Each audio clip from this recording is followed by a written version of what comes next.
Kamusta? Magandang araw! Nandito na naman tayo upang mag-aral ng math. Ang pag-aaralan natin ngayon ay tungkol sa pag-change ng improper fraction to mixed number at ng mixed number sa improper fraction. I-review muna natin na ang improper fraction ay mga fraction kung saan ang numerator ay mas malaki kaysa sa denominator. Samantalang ang mixed number naman ay ang combination ng whole number at ng proper fraction. Para makapag-change tayo mula sa improper fraction papunta sa mixed number, ang gagawin lang natin ay i-divide ang numerator by the denominator para ang isang improper fraction ay maging isang mixed number. So let's have an example. Kung meron tayong 12 over 5, i-divide lang natin yung 12 sa 5. So 12 divided by 5 is 2. Then 2 times 5 is 10. Ngayon ay isusubtract natin silang dalawa. So 12 minus 10 is 2. In this case, yung sagot natin, yan ang isusulat natin bilang whole number. Yun namang remainder natin, yun ang isusulat natin bilang numerator. At yung ating denominator ay magstay as our denominator. Therefore, ang ating mixed number para sa improper fraction na 12 over 5 ay 2 and 2 over 5 or 2 and 2/5. Let's have another example. So, we have 14 over 3. So, again, i-divide natin yung 14 sa 3. So, 14 divided by 3 ay 4. 4 times 3 ay 12. And then, isusubtract natin siya. 14 minus 12 is equals to 2. So, yung sagot natin or yung quotient, siya yung whole number. Yung ating remainder, ang numerator. At mananatili yung ating denominator. Therefore, ang answer natin ay 4 and 2/3 or 4 and 2 over 3. Para sa ating huling example, meron tayong 27 over 6. Again, divide natin yung 27 sa 6. So, 27 divided by 6, the answer is 4. 4 times 6 is 24. So, we subtract 27 minus 24 is 3. Again, ang quotient natin, siya yung whole number.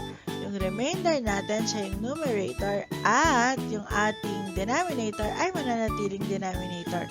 Therefore, ang sagot natin ay 4 and 3 over 6.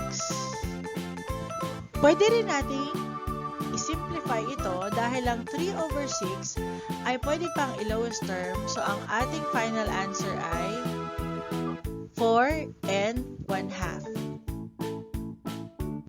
Ngayon naman, i-change naman natin ang mixed number sa improper fraction.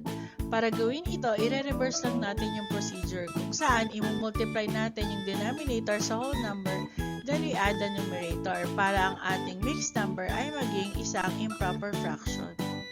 Para sa ating first example, we have 5 and 2/3. So, una natin gagawin ay i-multiply natin yung ating whole number sa denominator. So, 5 times 3 is 15.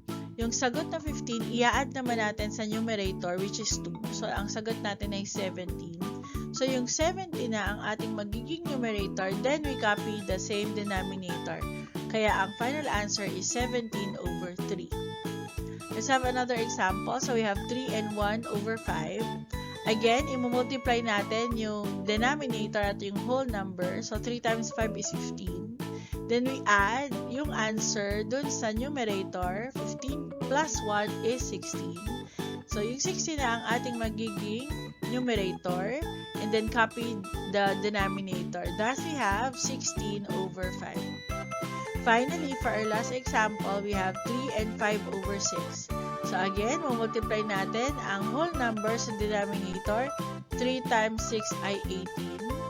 Then, we add 18 sa numerator, which is 5. So, the answer is 23. Kaya, ang improper fraction para sa 3 and 5 over 6 ay 23 over 6.